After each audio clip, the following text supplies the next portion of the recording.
迅速马上就可以让体态变好的小方法。这一句话价值千金，上班族非常的常见，就像环太平洋那种那种，这是人的问题，跟衣服就没有太大的关系。超看起来像鬼哦，对不起，王总我来晚了。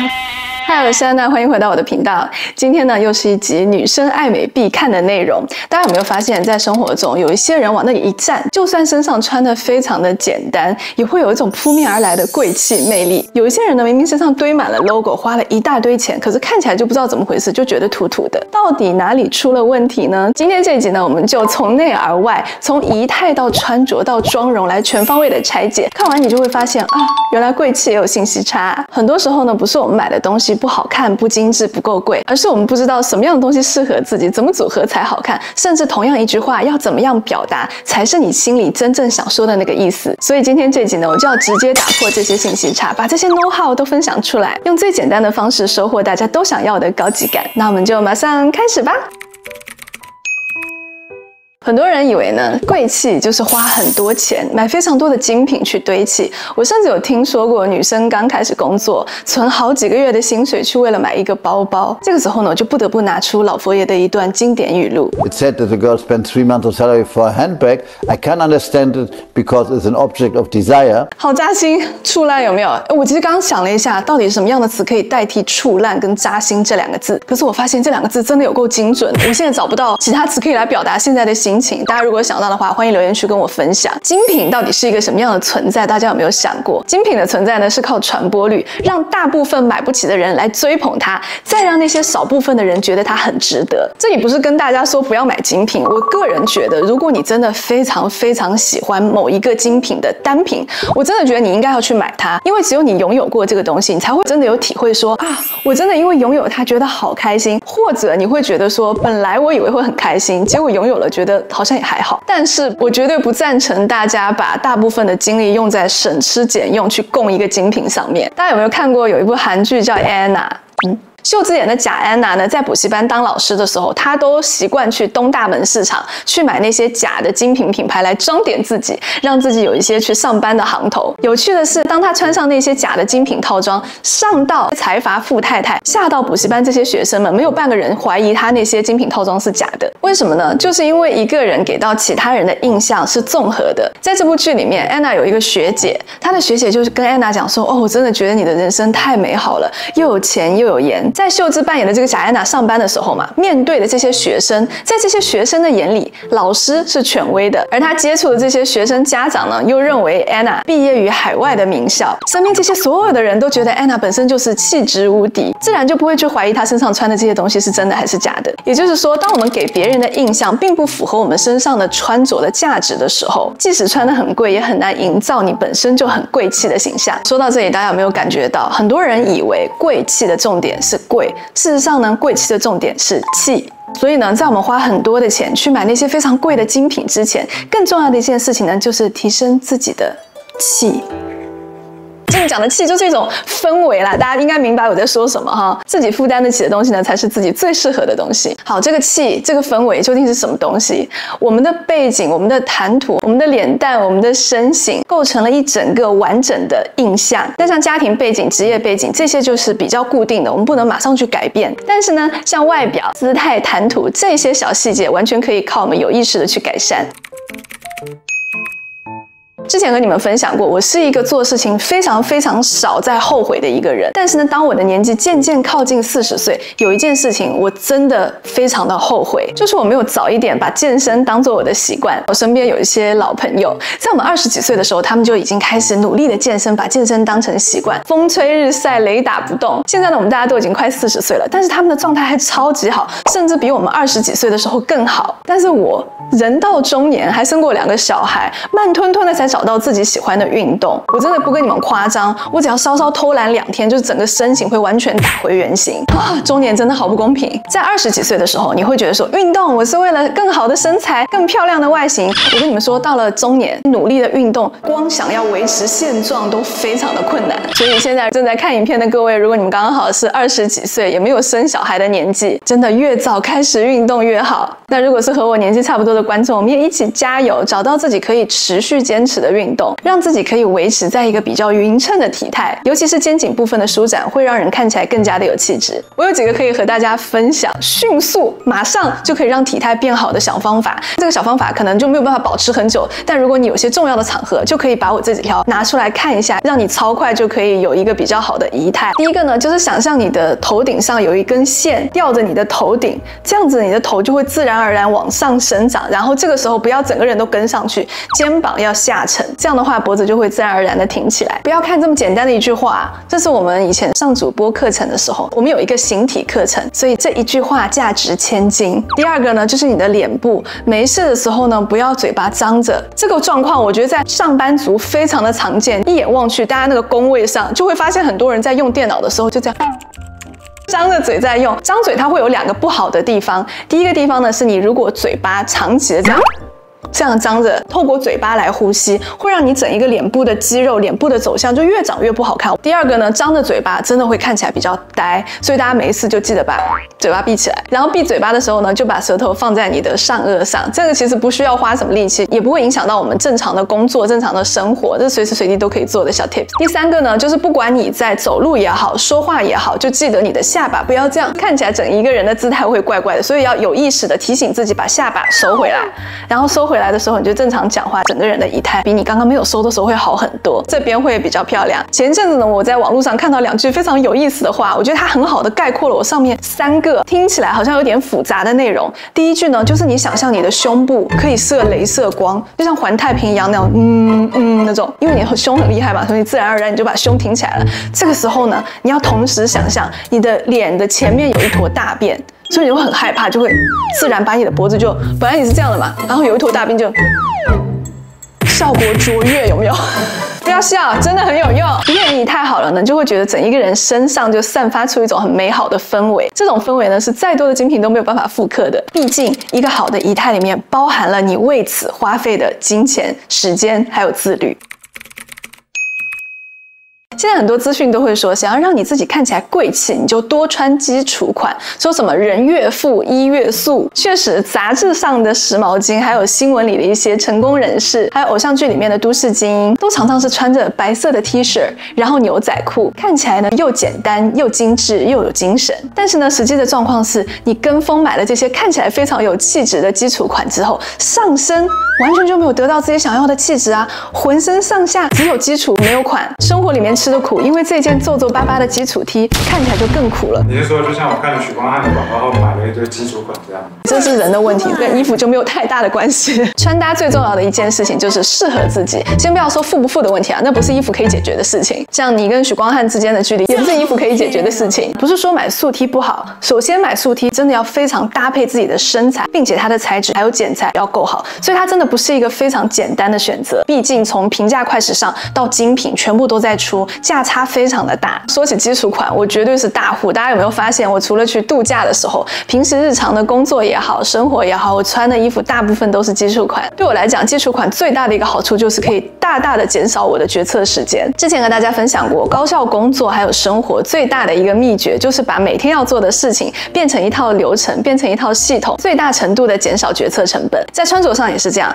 在衣柜里面大多都是适合自己剪裁得当的基础款，随便拿一件套在身上都是好看的，都是你想要传达出来的氛围。我就不需要每天动非常多的脑筋在我到底要穿什么这件事情上了。我想这应该也是很多成功人士会喜欢基础款的原因之一。再来呢，就是流行的单品可能只能穿1个季，下一季你再拿出来穿的时候，大家就会觉得说，那不是上一季的东西吗？觉得有点过时了。但是呢，好的基础款你就可以穿非常长的时间。和大家分享我最近常穿的几件基础 T 好了，我身上的这一件白色的T 恤，然后再加上我手里的这3个颜色的 T 恤，一共4件，我真的是轮替穿了一整个夏天。这4件呢都是 Lily Silk 的，真的是爱到不行。这周因为我要拍这一集的影片嘛，所以我就把这4件 T 恤整理出来，挂在这个我要拍摄的衣架上。我每天出门都有一种我今天到底要穿什么的那种感觉。不是说其他的衣服不好看，而是这4件衣服对我来讲真的是太省心了。最近因为 Lisa 已经去上幼儿园了嘛，所以早上的时间我真的非常的紧张。这4件 T 恤就是属于我每天早上抽盲盒，随便抽到哪一件件穿到身上都好看的程度，非常的得体、松弛，然后有气质。它会比我衣柜里面其他的素 T 看起来让整个人的身形更加的显瘦，而且非常的柔美。这4个颜色没有一个颜色是多余的，尤其是这个非常梦幻、非常浪漫的仙女紫，这名字是我自己取的啊，不是官方的名字，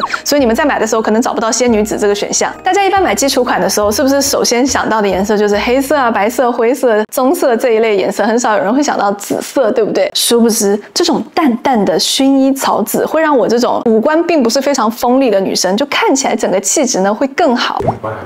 我五官不算锋利，我是圆圆的、顿顿的。这个颜色上身呢，会让你完全看出自己不一样的那一面，而且会让你整个脸上的气色会更加的蓬出来，会觉得说气色更加的好。前阵子我去机场接我爸妈，我妈远远的就看出我在哪里，因为她说就远远的看到有一个女生走过来，穿着这样紫色的上衣，看起来皮肤超级白。不是，看起来皮肤很白，非常的亮眼，很漂亮，所以她就一眼就看到了。仔细一看才发现，哦，那个女生是自己的女儿。这一系列的基础 T 和我其他的基础 T 比起来，非常大的一个不同呢，就是在于它的面料。刚刚有说到基础 T 真的非常难挑嘛，要挑面料、挑剪裁。这个面料到底有多好？就是你上手摸一摸，非常的柔软、轻薄、透气。这个面料真的谁摸谁喜欢。我当时拆包裹的时候，迅速的去看了一眼水洗标，100%的 silk， 马上那个心情就是哦，难怪了 Lily Silk 嘛。这一类基础款式的 T 恤呢，大部分的你可以买到的都是棉质的 T 恤，和棉质的 T 恤比起来呢，这样子桑蚕丝的 T 恤呢，整个重量上就会更轻。从我的肤感上来讲，它们会比亚麻更加的凉快，更加的亲肤。我这一个夏天穿着到处跑，再热的温度也是可以保持清爽不黏腻。我之前和大家分享桑蚕丝的产品的时候，被大家问的最多的就是到底要怎么保养，到底要怎么顾。这一件就是不用顾啊，就是我每次都是脱下来然后直接丢到洗衣机里而已。之前我有收到过留言说，桑蚕丝东西怎么可能不用顾啊？就算你丢洗衣机一洗，拿出来还是要熨吧？不用熨啊，我今天上身就是这样子，洗完拿出来就是这样子，根本就没有熨。这里真的要夸一夸 Lily Silk， 可他们真的有非常认真的在研究升级他们家的面料。光这一件我身上的 T， 他们的面料就调整了非常多次。我大家做个对比好了，我身上这件白色的呢，是他们刚刚研发出来这一个 T 恤的时候拿到的一款产品。然后这个棕色呢是最近他们的一个产品，虽然是同一个系列，但是我拿到的时间是不一样的。这件白色就是他们最早的这一代的时候，你会很明显的感觉到它会比现在你拿到的这个会更加的薄一点点，就现在你拿到的会更加的厚实，而且洗完之后会更加的挺一些。所以大家拿到的呢，就是这样子改良后的版本，可以适配各种各样的身材。我之前在频道里和大家分享过，我买东西会更加趋向于是 costly 而不是 expensive。我希望把我的预算花在我认为值得的单品上面，可以长久的穿着，而不是单纯的就觉得说啊，这个牌子我很喜欢，这个 logo 我很喜欢，然后就买回家。这件洋装也是大家一直问的，每次穿每次大家都问，在没有时间做穿搭的时候，这样子上下同色的洋装绝对是非常好的一个解决方案，因为一套就可以出门了嘛。我常常听到有一些人在看到一个好看的东西的时候，就会很激动的说啊，我要包色。但是呢，在包色之前，大家要想一个问题，有没有想好每一件单品搭配的方案究竟是什么？大家常说衣柜里面永远少一件衣服，其实少的那不是一件衣服，而是一个穿搭方案。衣服怎么会少啊？那衣柜都已经塞爆了还少。所以其实我一般买衣服的话，再好看我也很少包色，除非我有非常多套的穿搭方案。比如说我刚刚和大家分享的这个4色的 T 恤，包色之前我会去想一件事情，就是这一件新买的衣服可不可以和我衣柜里面已经有的3件衣服去做一个搭配。比如说我已经有的外套、已经有的裤子、已经有的裙子，而不是因为这个单品非常的漂亮，买回家之后呢，又要因为它再去买一大堆的配件还有衣服。基础款的穿搭绝对是一门学问，可以开一整集的那种程度。不过其实说破的话也蛮简单的，在这里和大家分享我的基础款穿搭的2个法则。第一个法则呢，就是下装决定穿搭风格。像同样是这一件 T 恤，下面穿裙子还是穿裤子还是穿牛仔裤，同样一件衣服就可以呈现出完全不同的风格。像这一身的 look 呢，我下面就是直接搭了这样一件白色的裤子，然后配上黑色的腰带，然后下面的鞋子也是跟腰带去做一个呼应，这一整身呢看起来就是那种很干练的感觉。然后如果当我把下面的裤装换成这一个半身的裙装的时候，又会觉得说整一个人会更加的温柔。鞋子的部分我也换成了漂亮的芭蕾舞鞋，些，脖子上也挂上了小丝巾。再来这个 look 呢，我在下装的部分就直接换上了牛仔裤，一样是登了这一双高跟鞋。这一身 look 呢，比起前2个 look 来讲，就会更加的 casual 一点点。基础款穿搭的第2个法则呢，就是善用配件，像是丝巾啊、耳环啊、项链这一些。我常常说，没有配件的基础款叫穿，有了配件的基础款才叫穿搭。这就是我们平时随便买来的基础款套在身上，跟你在杂志上翻到那些时髦精穿的基础款之间的区别。因为基础款真的非常的简单，它很像一张干净的画布。当我们什么配件都不加的时候，穿在身上就非常容易没有精神。但是只要稍稍加一点点配件来做点缀，整一个精致度就会马上加上来。我们前一阵子去海岛度假玩嘛，我就在整理我的衣服，我就拿出了2件我想要去海岛穿的背心给大家看，就是长这样子的。当我拿出这2件背心的时候，陈老师就跟我讲说，那不就是老头的背心吗？但是我穿上身，加上我喜欢的一些腰带，还有一些首饰之后，他就再也没有说过这是老头背心了。毕竟老头背心哪里有这么多的配件啊，这么精致，哪里老头了？我明明就前几天看到孙艺珍去威尼斯的那个活动的时候，她也是穿这样子白色的背心，然后配上跟我一样的白色的裤子。素色的基础款的 T 恤，除了像项链这样子的单品，我觉得超级适合的一个小单品、小配件呢，就是丝巾。我真的觉得丝巾是每一个爱美女生都应该拥有的一个小单品，一整身干净的搭配，加上丝巾呢，就会有一个不一样的亮点。这里呢就可以加一些你喜欢的精品，来传达你自己的喜好还有态度，一举多得。首饰上呢，我最常戴的其实就是金色、银色还有珍珠。如果你真的没有想要买非常多的首饰，就买这3样就足够了。只要掌握这2个穿搭法则呢，基础款就不会无聊。我这几天刚好有收到一个男观众的私讯，很有趣。他问我说 Lily Silk 怎么样下单，因为他想要帮他女朋友下单，他觉得非常的漂亮，问我到底要怎么办。我就跟他讲说 Lily Silk 你们要下单的话，就直接去官网下单就可以了。我刚好顺带看了一下最近官网的活动，这个素色的 T 恤它刚好有2件减15美金，然后3件减30美金这样的一个活动，然后还可以再叠加上我的折扣码，这样算下来这个价格可以买到桑蚕丝的衣服，真的是非常划算的一个价格。这也顺便给大家一些购买小建议好了，如果你们要买2件，我觉得就是这个黑白，就完全日常穿搭可以非常够用的2个颜色。那如果是3件的话，我个人喜好最多的就是这个黑色、白色跟紫色3个颜色。如果你真的非常喜欢棕色的话，再选棕色。这个棕色其实非常的好看，但是为什么棕色我没有放在第一个来推荐大家呢？因为我真的是觉得棕色也好，浅棕色、深棕色都一样，我觉得棕色这个颜色算是需要一些能力去驾驭的一个颜色。因为我们亚洲人皮肤是黄颜色，如果当你没有化妆的时候，棕色真的会显得皮肤更加的黄。所以当你很喜欢棕色，非常知道怎么样驾驭棕色呢，我觉得可以选这一条颜色。那我就把这几件基础 T 的连结还有折扣放在下方的资讯栏。这个折扣码呢是官网所有的款式都可以用的，所以喜欢的话记得去看一看哦。哦，对了，还要和大家分享一个小消息，就是9月26号的时候 ，Lily Silk 会在香港开第1家的门市，所以刚好看到这一集的观众，如果你们住在香港呢，可以先去门市，先去试一试看看到底自己适合哪一个颜色，再来下单。10年前有一个韩剧叫《来自星星的你》，大家都应该看过吧？就算没有看过，应该也有耳闻吧？当年的神剧，亚洲神剧。那个韩剧里面呢，女主角叫千颂伊，她是一个女明星嘛。然后呢，她就在有一集里面就有要求她的化妆师给她化一个妆，那个妆呢，就要求是看起来像早上刚起床那样子的清新，但是她的皮肤要非常的完美，要有掐出水的那种感觉，皮肤的质感呢要像 PS 过一样。这是她原话。这个简单的一个化妆的要求，完全就是贵气感的精髓哎，所以各位千万不要去学那种网红妆，那种真的是在镜头下或者非常重的光下面，你看起来才会觉得说你五官非常的漂亮，可是你在社交距离下、日常的灯光下，真的会看起来像鬼。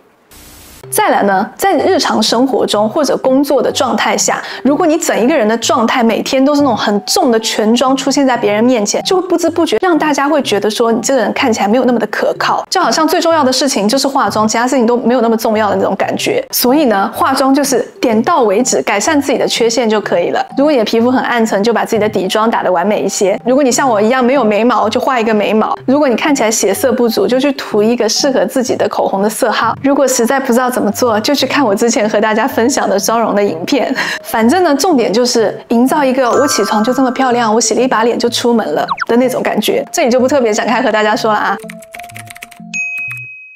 接下来这个敲重点，毕竟前面说的这些啊，就是买一买、画一画、弄一弄就做到了。而我接下来要和大家分享的这一点呢，才是实实在在和大家近距离交流的时候，会让你整一个人显示出由内而外的气质的一个小重点。毕竟呢，当我们和大家在面对面交流的时候，你是一个完整的、立体的、三维的一个人，而不单纯是一个穿着漂亮、打扮好看的一个洋娃娃。当我们和别人在面对面的时候，最破坏贵气氛围的一件事情呢，就是你很慌乱的状态。一个人自信又松弛的笑容还有状态呢，会比任何大牌都有说服力。所以我们在生活中呢，就尽可能的走路慢一点，说话慢一点，把肩颈打开，不要让我们的身体去表达讨好。老师，我问，身体表达讨好是什么意思？就是常常这样